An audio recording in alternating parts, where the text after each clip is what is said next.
అందరికీ నమస్కారం. నేను Swaroopa Potlapalli. Welcome to trending topic. తల్లిదండ్రుల వివాహేతర సంబంధాలు పిల్లల మీద తీవ్ర ప్రభావం చూపిస్తున్నాయి. దీనికి ఈ మధ్య కాలంలో జరిగిన వరంగల్ సహస్ర భరత్ ఇన్సిడెంట్ ని ఓ ఎగ్జాంపుల్ గా కూడా చెప్పుకోవచ్చు. ప్రస్తుతం నాతో పాటు పబ్లిక్ స్పీకర్ రజనీ రమ గారు ఉన్నారు. ఆవిడతో మాట్లాడి ఈ కేసుతో పాటు ఇంకా మరెన్నో విషయాలను తెలుసుకుందాం. నమస్తే రజనీ గారు. నమస్తే. చూసారు కదా, అసలు వరంగల్లో జరిగిన ఈ ఇన్సిడెంట్ పెద్ద చర్చకైతే దారితీసింది. దీని మీద మీ అభిప్రాయం ఏంటి? అది చిన్న పిల్లలు మనసుల మీద కొన్ని ప్రభావం పడతాయండి. ఏదైనా పిల్లలు చేశారు అంటే దానికి ఇన్ఫ్లుయెన్స్ ఏదో ఉంటుంది కారణం. ఇప్పుడు పర్టికులర్ ఈ కేసు తీసుకుంటే కూడా ఆ పిల్లలు ఎప్పుడో లవ్ చేసుకున్నామన్నారు, కలుసుకుంటున్నారు, పెద్దవాళ్ళు కొంచెం మందలించి దూరంగా పెట్టారు. యాక్చువల్గా ఆ భరత్ అనే అబ్బాయి హైదరాబాద్లో చదువుకుంటున్నాడు, ఆ అమ్మాయి వరంగల్లో చదువుకుంటుంది. అయితే ఆఫ్టర్ 2 years పెద్దగా కాంటాక్ట్స్ లేకపోయినా సడన్గా ఒకరోజు రమ్మని పిలిచిందట. అంటే మనం విన్నాం దాంట్లో న్యూస్. పిలిచినప్పుడు ఇతను వెళ్ళాడు. ఇప్పుడు తల్లి స్టేట్మెంట్ ఏమని ఇచ్చిందంటే, ఆ భరత్ తల్లి, అసలు నువ్వు ఎందుకు పోయావు, మాకు చెప్పకుండా ఎందుకు వెళ్ళావు అని అంటే, ఆ అమ్మాయి చాలా ఏడుస్తుంది, నువ్వు రాకపోతే నేను చచ్చిపోతాను అని అంది, చాలా ఒత్తిడిలో ఉన్నానని చెప్పింది, అందుకనే వెళ్ళాను అని అన్నాడు. ఎంత వయసు అని ఈ అబ్బాయి అంతా ఫీల్ అయిపోయి వెళ్ళవలసిన అవసరం వచ్చింది? ఇప్పుడు సిచ్యువేషన్ ఎట్లా ఉంది అని అంటే, నువ్వు దూరంగా పెట్టి నిన్ను చదివిస్తున్నారు, అవతల వాళ్ళు కూడా నిన్ను మందలించారు, బెదిరించారు, దూరం పెట్టారు అన్నప్పుడు ఆ అమ్మాయి అలా కాల్ చేసి పిలిచినప్పుడు తల్లిదండ్రులకు తెలియజేయాల్సిన అవసరం ఉంది. ఇక్కడ నువ్వు చెప్పకుండా వెళ్ళిపోయావు. వెళ్ళిపోయినందుకు అక్కడ జరగరానిదే జరిగింది. ఈ అబ్బాయికి కూడా గొంతు కట్ చేశారు. అదృష్టం బాగుంది, మళ్ళీ హాస్పిటల్లో రికవర్ అయ్యాడు, బ్రతికాడు. కానీ ఆ అమ్మాయి అయితే ఉరి వేసుకుని చనిపోయింది కదా. ఈ అబ్బాయిని అడిగినప్పుడు ఏం చెప్పాడంటే, ఆ అమ్మాయి ఎందుకు చనిపోయింది, అసలు నువ్వు ఎందుకు వెళ్ళాల్సి వచ్చింది అని అంటే, అసలు అక్కడ ఏం జరిగింది అని అంటే, ఆ అమ్మాయి చాలా ఏడ్చింది, నువ్వు రా నాకు చాలా ఒత్తిడిగా ఉందని పిలిచింది, నేను వెళ్ళాను అని అంటే, అక్కడ అమ్మాయి అంత ఒత్తిడిగా ఉండవలసిన అవసరం ఏంటి, ఎందుకు ఆ అమ్మాయికి అంత ఒత్తిడి కలిగింది, ఈ కారణాలు ఏమైనా తెలుసా అంటే, నాకు తెలుసు అన్నాడు. ఏంటి అని అంటే, వాళ్ళ అమ్మ సెల్ ఫోన్లో వాళ్ళ అమ్మ వేరే ఎవరితోనో చాటింగ్లు చేస్తుంది, వేరే ఒక అతనితో. అంటే నార్మల్ విషయాలైతే ఆ అమ్మాయి కూడా మనసుకు తీసుకుని ఉండేది కాదు. అది వేరే విధంగా ఉండబట్టే ఆ అమ్మాయి మనసుకు తీసుకుని బాధపడి ఎవరితో షేర్ చేసుకోవాలో తెలియక ఇతనికి మళ్ళీ షేర్ చేసుకోవాలని పిలిచిందట. పిలిచినప్పుడు మనకేమర్థం అవుతుంది, ఆ తల్లికి కూడా ఏదైనా అఫైర్ ఉండి ఉండొచ్చు అని. ఇప్పుడు మరి పిల్లల్ని మీరు చేస్తున్నది తప్పు, మీరు దూరంగా ఉండాలి, వస్తే మాత్రం బాగోదని బెదిరించి పిల్లల్ని విడదీసినప్పుడు తల్లిదండ్రులు ఎలా ఉండాలి? నిజమే.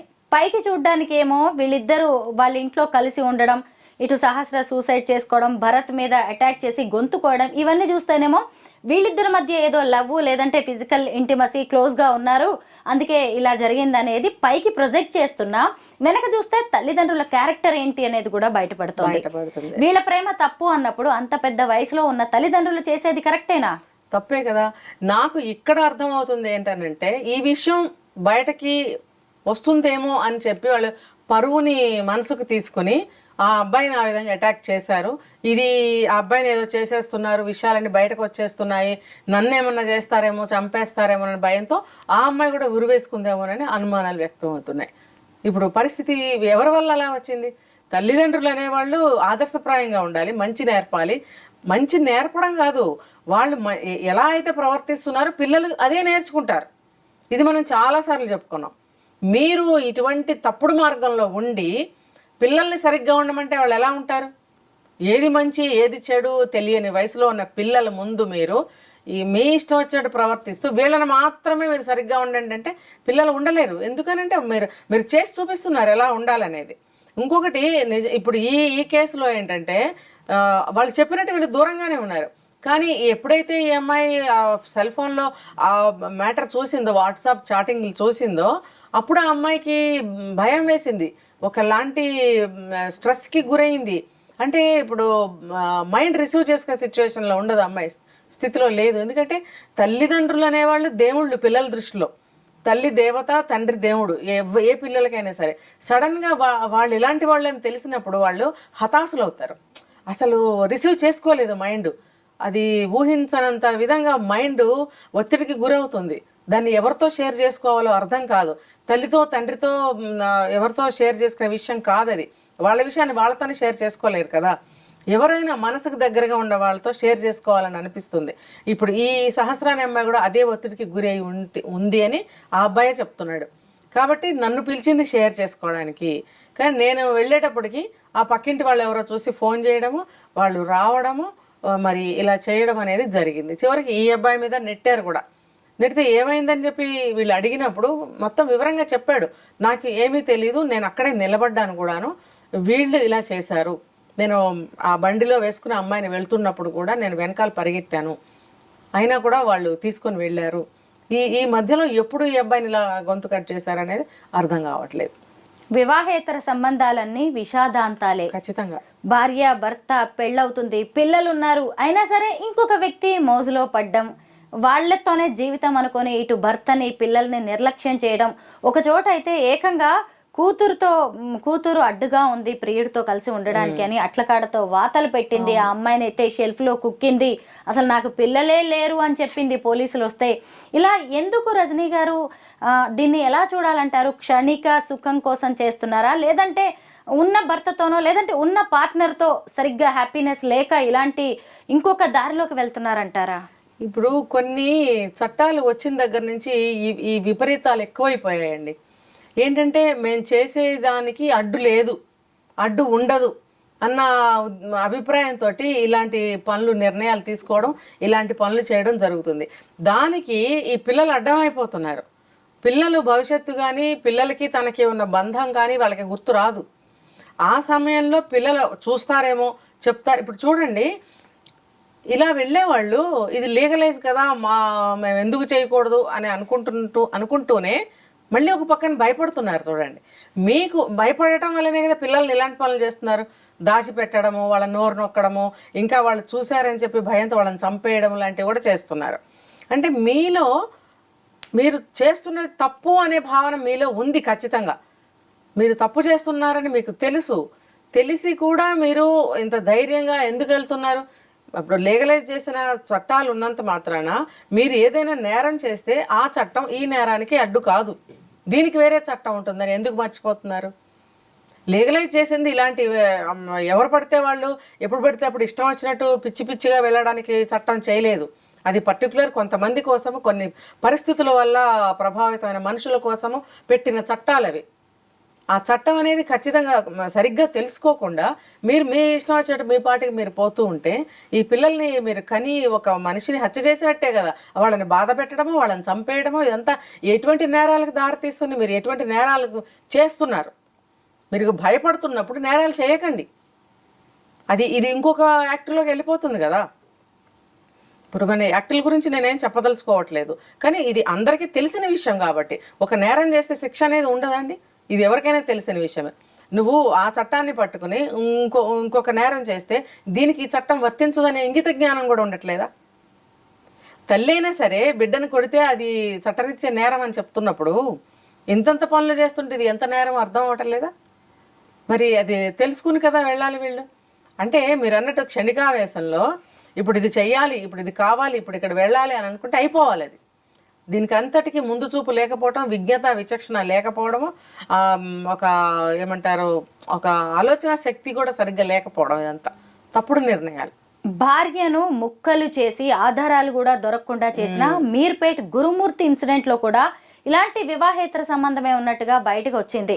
ముఖ్యంగా వేరే వ్యక్తితో ఉండడానికి భార్యని ప్లాన్ ప్రకారమే చంపేశాడు, అడ్డు తొలగించుకున్నాడు అని కూడా అతని వాట్సాప్ చాట్ విషయంలో బయటపడింది.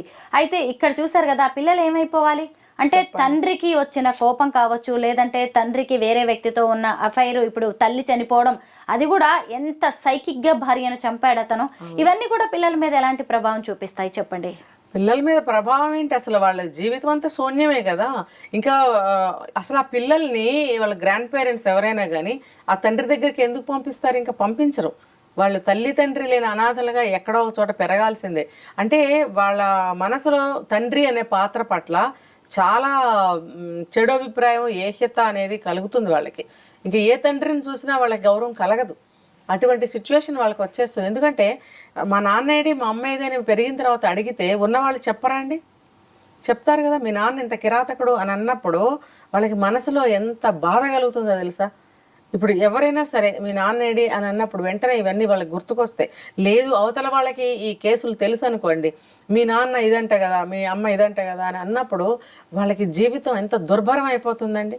ఏదో తిన్నావా, చదువుకున్నావా, అమ్మమ్మల దగ్గర నాయనమ్మల దగ్గర ఉన్నావా అన్నట్టు జరగదండి. వాళ్ళకి చాలా కష్టం అవుతుంది. అటువంటి పరిస్థితుల్లోకి నెట్టివేయబడుతున్నారు పిల్లలు. దానికి కారణం ఎవరు? ఈ తల్లిదండ్రులే. ఈ తల్లిదండ్రులకి బుద్ధి కానీ, జ్ఞానం కానీ, విచక్షణ కానీ ఏమీ ఉండటం లేదు. వాళ్ళకి కావాల్సింది వాళ్ళు పొందటమే. వాళ్ళకి పిల్లలు ఏమి గుర్తురారు, గుర్తొస్తే వాళ్ళు అడ్డమైపోతున్నారు. రజనీ గారు, పెళ్ళంటే నూరేళ్ల పంట అంటారు. ఒకప్పుడు ఒక వ్యక్తితో గనక పెళ్ళైతే ఇక జీవితాంతం కష్టమైన సుఖమైన మంచైన చెడైనా ఆ వ్యక్తితోనే ఉండాలని మన సమాజం కొన్ని కట్టుబాట్లు పెట్టింది. కానీ ఇప్పుడేమో పండగ పూట కూడా పాత పెళ్ళామా అనే సామెతని అన్వయించుకొని ఇంకా ఎప్పటికప్పుడు జీవితంలో కొత్తదనం కావాలి అంటూ ఇలాంటి తెరచాటు భాగోతాలు, అఫైర్స్ అనేవి బాగా పెరిగిపోతున్నాయి. ముఖ్యంగా ఈ వివాహేతర సంబంధాలకు దారి తీస్తున్న కారణాలు ఏంటంటారు? కారణాలు ఇంట్లో ఒకళ్ళ మీద ఒకళ్ళకి సరైన ప్రేమాభిమానాలు లేకపోవడం అండి. ఫస్ట్ ఆఫ్ ఆల్ నేను చూస్తున్నాను, ఒక కాంట్రాక్ట్ బేస్ మీదే ఉంటున్నారు. కాంట్రాక్ట్ కనుక రాసుకుంటే అగ్రిమెంట్, కాంట్రాక్ట్ ప్రకారంగా నడుచుకుంటూ ఉంటారు కదా, అలాగా ఉంటున్నారు అనమాట. ఏదో ఉద్యోగాలు చేసుకుంటారు, సంపాదిస్తారు, పిల్లలకి పెడుతుంటారు, ఇదిగో ఈరోజు పని ఉందని బయటకు వెళ్తారు, వస్తారు, బయట తింటారు, వస్తారు, ఇలాగే జరుగుతుంది. కానీ అసలు మనసులు కలవటం లేదు. మనసులు కలవటం లేదు. చెప్పుకుంటారు, నాకు ప్రేమ దొరకట్లేదు ఇంట్లో అని, అందుకే మేము బయటకు వెళ్ళామని చెప్పుకుంటున్నారు. పెళ్లి చేసుకుంటారు. పెళ్లి చేసుకున్న రోజు నుంచి కూడా పాజిటివ్ లుక్స్ కానీ, పాజిటివ్ థింకింగ్ కానీ, ఇంకా ఏమి పాజిటివ్గా ఉండటం లేదు వాళ్ళ మధ్యన. ఏది చూసుకున్నా సరే, ఏంటి ఇలా చూస్తుంది, అదేంటి అలా చూస్తున్నాడు, లేకపోతే నేనేదో అబ్బా అన్నాను నా వైపు చూడట్లేదు, అబ్బా అంటే నేను ఆ వైపు చూడాలా, ఇలా సేమ్ టైంలో సేమ్ అభిప్రాయాలు చూడండి ఎలా ఉన్నాయో అని. అబ్బాయి వైపు అమ్మాయి వైపు అభిప్రాయాలు అంటే చిన్న ఎగ్జాంపుల్ చెప్తున్నాను నేను. ఇది ప్రేమగా లేని వాళ్ళు లేరంటే ఉన్నారు, ప్రేమగా లేని వాళ్ళ సంగతి నేను చెప్తున్నాను. ఇలా ఏది చేసినా నెగిటివ్ భావంతోనే ఉన్నప్పుడు 30 ఏళ్ళు 50 ఏళ్ళు కలిసి ఉన్నా ఆ మనసులు కలవండి. నేను గ్యారంటీ రాసిస్తా. కలిసే ఉంటారు, మనసులు అయితే కలవు. దానివల్ల ఏమవుతుందంటే ఇలాంటి గొడవలు రావటము, వేరే సంబంధాలు పెట్టుకోవడము, కలిసి ఉండలేకపోవటము, డివోర్సులు తీసుకోవడము, ఇలా జరుగుతున్నాయి. కానీ మనకి పెళ్ళంటూ అయ్యింది, ఒకళ్ళ నుంచి ఒకళ్ళ పాజిటివ్ రెస్పాన్స్ తీసుకోవాలి, ఇవ్వాలి, బాధ్యతని పెంచుకోవాలి, అవగాహన కల్పించుకోవాలి, ఇలాంటివి అసలు ఆలోచనలే రావట్లేదండి. అస్సలు రావట్లేదు. నిన్న మొన్న ఎక్కడ చూశాను, పెళ్లిపీటల మీద గొడవలైనాయి అంట. ఇది ఇవాళ సమస్య కాదులేండి. పెళ్లిపీటల మీద కానీ, పెళ్లికి ముందు రోజు గొడవలు కానీ ఎప్పటి నుంచి అవుతూనే ఉన్నాయి. కానీ ఈ పెద్ద పెద్ద సమస్యలు దారితీస్తుంది ఇప్పుడు ఈ రోజుల్లో. ఆ రోజుల్లో ఎలాగో సర్ది పెట్టేసుకుని అయింది, ఏదో అయిపోయింది, ఏదో తప్పు వాళ్ళ వైపు జరిగింది, వీళ్ళ వైపు జరిగింది అని సరిపెట్టేసుకుని కలిపేసుకుని మామూలుగానే నడుస్తున్నారు. ఇప్పుడు అలా ఉండట్లేదు. దానికి తగ్గట్టు కొన్ని సినిమాలు వస్తున్నాయి కదా. ఆ సినిమాలు వచ్చినప్పుడు మనం ఒక సినిమా చూసాము, హీరోయిన్ పెళ్లిపీటల మీద ఏదో చిన్న పెళ్ళి అయిన తర్వాత చిన్నగా ఏదో పెద్దవాళ్ళ తరఫు నుంచి ఏదో ఒక అబ్జెక్షన్ వచ్చినప్పుడు కోపం మీద కొట్టడం జరుగుతుంది. ఆ కొట్టడం పెళ్లి కొడుకు తరఫున వాళ్ళ మీద చేయి చేసుకోవటం ఎంత జరుగుతుంది. అక్కడే విడిపోయి ఎవరింటికి వెళ్ళిపోతారు. ఇంకా ఇంటికి వెళ్ళటం కూడా ఏమి లేదు, అత్తగారింటికి వెళ్ళటం ఏమి లేదు. ఇవన్నీ చూపిస్తున్నప్పుడు ఆడపిల్లల మనసుల్లో ఏమి ఆలోచనలు వస్తున్నాయంటే, నిజమే కదా మంచి పని చేసింది, లేకపోతే ఎవరు పడతారు ఇవన్నీ, నిజమే ఆ సమయంలో అలా అనిపిస్తుంది. కానీ పర్యవసానాలు ఎలా ఉంటున్నాయి? పెద్దవాళ్ళు కల్పించుకుని ఇవి మేము చూసుకుంటాము, ఇవన్నీ సహజంగా జరుగుతుంటాయి, ఏం లేదులే మనం అడ్జస్ట్ చేసేసుకుందాము అని అనుకోగలిగినట్టయితే, అనుకుని మనం దాన్ని సరిచేసుకున్నట్టయితే ఈ పిల్లలు భార్యాభర్తల మధ్యన ఇలాంటి అభిప్రాయాలు లాంగ్ టైం నడవకుండా ఉంటాయి. అక్కడే ఆగిపోయి మర్చిపోతారు కొద్ది రోజులకి, వీళ్ళు కొత్త సంసారంలో పడి. అలా కాకుండా పెద్దవాళ్ళు కొంతమంది పెంచి పోషిస్తూ ఉంటారు సమస్యల్ని, అవి పిల్లలకి ట్రాన్స్ఫర్ చేస్తారు, ఇక్కడ వీళ్ళు కొట్టుకు వస్తూ ఉంటారు. ఇది కూడా చాలా తప్పు. ఇది కూడా ఉంది, ఎప్పటి నుంచో ఉంది ఇది. ఇవి ఈ రోజుల్లో మరి అన్నీ చాలా డెవలప్ అయింది, చాలా చేంజెస్ వచ్చాయని అంటున్నప్పుడు పిల్లలు మరి ఆ పాతవి పట్టుకుని వేలాడడం ఎందుకు? పాతవి ఏవి బాగున్నాయో పట్టుకోండి, పాతవి ఏవి బాగోలేదో అవి వదిలేయండి. నా సజెషన్ అయితే అది. పాతవి కూడా అన్నీ బాగున్నాయని నేను చెప్పను ఎప్పుడు కూడా. అవి కూడా కొన్ని సమస్యలు తీసుకొచ్చేవి, మనకి ఇబ్బందికరంగా ఉన్నవి మనం వదిలేద్దాం, తప్పేమీ లేదు. అలాని కొత్తవి కొన్ని బాగున్నాయి, అవి పాటించుకోండి, తప్పులేదు. కొత్తవైనా పాతవైనా బాగున్నవన్నీ పాటించుకోండి. ఏవి బాగలేవో కొత్తవైనా పాతవైనా వాటిని అక్కడే వదిలేద్దాం. అంతేగాని అవి ఇవి అన్నీ మోసుకుని ముందుకెళ్తూ మనం కొట్టుకు చావడం ఎందుకు? ఒకప్పుడు జాయింట్ ఫ్యామిలీస్ ఎక్కువగా ఉండేవి. అడుగు తీసి అడుగేస్తే అత్త, మామ, బావగారు, తోడి కోడలు, ఆడపడుచు ఇలాంటి భయాలు ఉండేవి. ఈవెన్ మగవాళ్ళకు కూడా అంతే భయం ఉండేది. అమ్మ నాన్న ఉన్నారు, అన్నయ్య వదిన అనే భయాలు ఉండేవి. ఇప్పుడేమో అన్ని న్యూక్లియర్ ఫ్యామిలీస్ సిటీస్ లోకి షిఫ్ట్ అయిపోయారు. నేను, నా జీవితం, నా సంతోషం, నా ఇంకా అంతే, నా వరకే. కానీ మనం ఒక తప్పటడుగు వేస్తే అది తర్వాతి జనరేషన్ మీద పడుతుంది, ఇంకా తరతరాలకి ఆ తప్పు అనేది క్యారీ అవుతుంది అనే భయం ఎందుకు ఉండట్లేదు ఈ జనాల్లో? ఉండదండి. వాళ్ళకి తెలియజేసిన వాళ్ళు ఎవరు? నేర్పించిన వాళ్ళు ఎవరున్నారు? తెలియజేసే వాళ్ళు ఎవరున్నారు? ఏమీ లేదు. ఇప్పుడు ప్రతి తల్లిదండ్రులు కూడా మా పిల్లలు మేము పడ్డ సమస్యలు పడకూడదు అని కానీ, లేకపోతే మా పిల్లలు ఏ సమస్యని ఫేస్ చేయకూడదు అని కానీ అనుకుంటున్నారు. అనుకోవడం వల్ల ఆ స్వభావంతోనే వాళ్ళు పెంచుతారు, ఆ స్వభావంతోనే వాళ్ళు పెరుగుతారు. పెరిగినప్పుడు వాళ్ళు పెళ్లి చేసుకునే సమయానికి లవ్ మ్యారేజ్ అవనివ్వండి, అరేంజ్డ్ అవనివ్వండి, అలాంటి మ్యాచ్లే వెతుక్కుంటారు వాళ్ళు. వెతుక్కుని అలా పెళ్ళిళ్ళు చేసుకుని మా ఇంటికి ఎవరు రావద్దు, మీ ఇంటికి ఎవరు రావద్దు, అలా మేము ఎక్కడో ఉంటాం, ఎప్పుడైనా ఫంక్షన్స్ వస్తే కలుసుకుందాం, అత్తమామల్ని కూడా అలాగే ఫీల్ అవుతున్నారు, అలాగే ట్రీట్ చేస్తున్నారు కూడా. వాళ్ళు వస్తే కూడా ఏదో ఫ్రెండ్స్ని చూసిన ఫ్రెండ్స్నే ఇంకా బాగా పలకరిస్తారు, వీళ్ళని పలకరించరు. ఆ అబ్బాయే పలకరించుకోవాలి. అమ్మ రండమ్మ, కూర్చోండి అమ్మ, మా అమ్మ వాళ్ళు వచ్చారంటే బాగున్నారా, ఓకే. వాళ్ళు భోజనాల టైంకి వచ్చి భోజనం చేశారా, భోజనం చేయండి. అరే కలిసేదే ఫంక్షనల్గా కలుస్తున్నాము. అసలు ఆ వండి పెట్టే వాళ్ళు కూడా లేరు నిజానికి. చాలా వండడం కాదు, క్యాటరింగ్ లేదంటే ఆన్లైన్ ఆర్డర్ వండి పెట్టాలి. నిజంగా వండి పెట్టే ప్రసక్తే లేదు. ఒకవేళ వండినా కూడా ఏం వంటది, ఏదో ఒక పూట, మరి రెండో పూట బయట నుంచి తెప్పించడమో, లేకపోతే బయటికి తీసుకెళ్ళడమో, లేకపోతే ఆర్డర్లు ఇవ్వడమో, లేకపోతే ఉన్నదేదో మీరు తినండి అని వీళ్ళు బయటికి వెళ్ళడమో. నిజంగా ఇవే జరుగుతున్నాయండి. మీరు చూసారంటే నేను చూసా, అవే జరుగుతున్నాయి. అందుకనే కదా ఇలా తగలబడ్డాయి సంబంధాలు. అసలు అత్తగారు మామగారు అంటే ఎవరండి? అసలు తల్లిదండ్రులు అంటే ఎవరు? తల్లిదండ్రులు అనేవాళ్ళు తల్లిదండ్రుల్లాగా ఉండకపోబట్టి అత్తగారు మామగారు అంటే అర్థమై చావట్లేదు. మరి ఇంకా ఎవరు నేర్పించాలి? వాళ్ళే నేర్పించాలి. వాళ్ళు వెనకటి మనుషులే, అవన్నీ చూసి వచ్చిన వాళ్ళే. మరి మినిమం వాల్యూస్తో పెంచాలి, మినిమం విషయాలు నేర్పించాలి. తర్వాత స్థితిగతులను బట్టి వాళ్ళు ఏవి యాడ్ చేసుకోవాలో, ఏవి మైనస్ చేసుకోవాలో వాళ్ళు చూసుకుంటారు, వాళ్ళ లైఫ్ పోయేదాన్ని బట్టి, నడిచేదాన్ని బట్టి. అంతేగాని A to Z మీరు అన్నీ నేర్పించేస్తే వాళ్ళు ఆ అభిప్రాయాల్లోనే ఉంటారు, అందులో నుంచి బయటకు రారు. వాళ్ళ అమ్మ నాన్న వస్తే బాగా చూసుకుంటారు, అబ్బాయి తల్లిదండ్రులు వస్తే మాత్రం అదిగో అబ్బాయి చేయబట్టుకొచ్చి పిలుచుకొచ్చి పలకరించు అంటే బాగున్నారా, సరే మా అమ్మ వాళ్ళకి భోజనం చేయమను అని చెప్తే భోజనం చేయండి, ఇంతే. అది చిలక పలుకుల్లాగా రెండు మాటలు మాట్లాడేసి వెళ్ళిపోవడం. ఇంకా కొంతమంది ఉంటారు అసలు అది కూడా ఉండదు, అన్నీ అబ్బాయి చూసుకుని అబ్బాయి పెట్టి అబ్బాయి వేసి బండి ఎక్కిస్తే పాపం వాళ్ళు వెళ్ళిపోతుంటారు అనమాట. అంటే ఇది ఎక్కడి నుంచి వచ్చింది చూడండి. అంటే అన్నీ ఒక పక్క నుంచి నేను ఈ అబ్బాయి తల్లిదండ్రులు కూడా ఏదన్నా కొంచెం పొరపాటును ప్రవర్తిస్తే కూడా అటువంటి మార్పులు వస్తాయి. కాబట్టి అబ్బాయి తల్లిదండ్రులు కూడా సరిగ్గా ఉండాలి.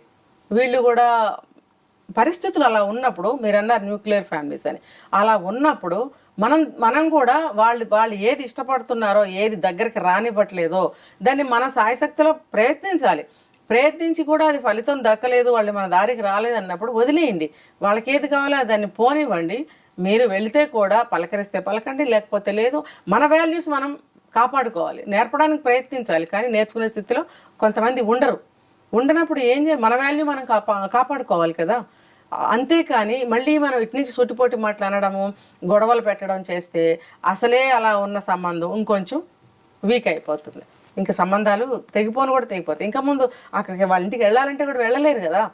వాళ్ళు కూడా పిలవాలనుకోరు, వీళ్ళు కూడా వెళ్ళాలనుకోరు. కానీ అండి ఒక చిన్న విషయం ఇక్కడ, ఏదైనా సరే చూసి ఏదైనా చెప్పాలి అనుకునే అర్హతని తల్లిదండ్రులు కోల్పోతున్నారు, ముఖ్యంగా అబ్బాయి తల్లిదండ్రులు. ఎందుకు అనంటే ఏది అన్నా కూడా రియాక్షన్స్ చాలా తీవ్రంగా వస్తున్నాయి బయట. అందుకని చాలామంది తల్లిదండ్రులు వెళ్ళాలంటే వెళ్ళలేకపోతున్నారు, వెళ్ళమని చెప్తున్నారు. అసలు తప్పటడుగులు వేస్తున్న కొంతమంది తల్లిదండ్రులను చూస్తుంటే పిల్లలకైతే వివాహ వ్యవస్థ మీదే నమ్మకం పోతుంది. నిజంగా తర్వాతి జనరేషన్స్ ఎలా ఉంటాయో అని మనకు కూడా టెన్షన్గా అయితే అనిపిస్తోంది. చూద్దాం. అంతా మంచిగా జరగాలి, అన్నీ ఇలాంటివే ఉండవు కాబట్టి ఖచ్చితంగా అందరూ బాగుండాలని కోరుకుందాం. Thank you so much Rajani గారు.